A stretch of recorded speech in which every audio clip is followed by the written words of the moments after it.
So, luckily, I've been able to see this film twice. Loved it. Did you see it at the theater or you saw the I link? saw it in the theater. Nice. The first time at the LA Film Festival. I saw it this time at another screen. I love the film. What was it about being a part of this first Chicano superhero film?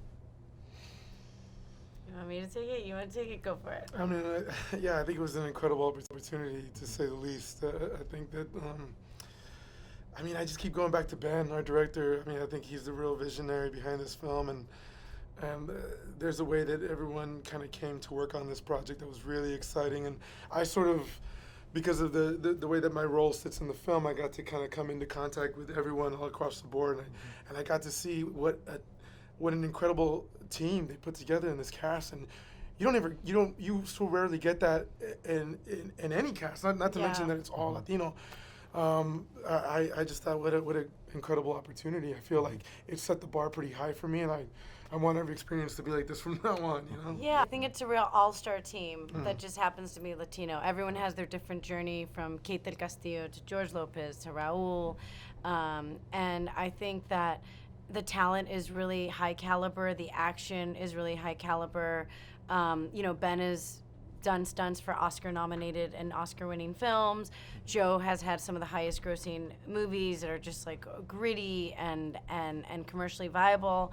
Our producers have won Oscars.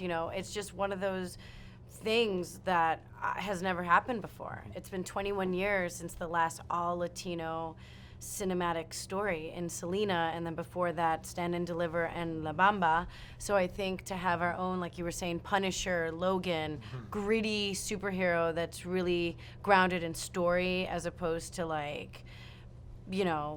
big stopping asteroids and stuff. I think it's never happened before. So it's cool to be part of something historic. When I was growing up, there was a guy named Frank in Pacoima.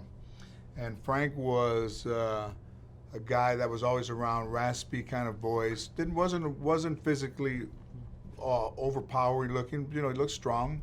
And that guy was like El Chicano. He kind of ran the neighborhood. He kept the neighborhood safe. I mean, everybody, genuinely nice guy, but you knew that he had a side that you didn't want to cross.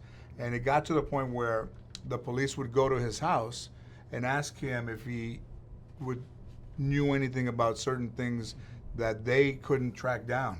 And that's a little bit, I was thinking about El Chicano, that's a little bit of what that guy is. A protector of the neighborhood, somebody you can believe in, somebody that has respect for his community, for his family, for his woman, but yet when you need him, it's always great to have somebody there when you need them. Right. And that's what El Chicano is. Yeah. Like growing up, where I grew up in East LA, around the area you guys shot at. So you see that on film, and it kind of gives a different perspective. And what is personal experiences growing up did you see in the film when you were reading the script? Because a lot of what I saw were things that literally felt could have happened growing up in East LA. Well, you grew up in East LA, no? No, I grew up in San Fernando. I was born in the General Hospital, of course, County General. And then my Nino lived in Boyle Heights. So we would go, once a month or something to go see him.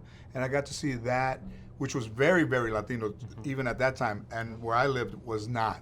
Like the Valley had not, had become what it is now. But at that point, East LA has always been, in the 50s it was more white. But in that time in the 70s, it was very, very Chicano and multi-generational. And then they got along. And some of them, listen, everybody wants to have a view of the city of Los Angeles. From homes in East LA up on the top, and you know that, are some of the most breathtaking views of Los Angeles from another side of Los Angeles, the other side of Los Angeles. So Yeah, and I think I love that area. I think the cool thing about this too is Ben is from here. He's from East LA, so he wrote a personal story. And to me, the best stories are the personal ones. And here is this larger, it's this $100 million budget-looking movie that's actually a personal, almost memoir of him losing his brother to gang violence, him losing his daughter. It's so personal that anyone who's ever lost anyone can relate, but it's set from his heart. He's speaking his neighborhood. And so when you see the film, you're like, oh wow, this isn't like some Hollywood producer being like, guys, we should make this movie and base it out of East LA. You see the filmmaker's heart and he is sharing. So to have this superhero come from such a personal place of almost like therapy for him, it's never been done.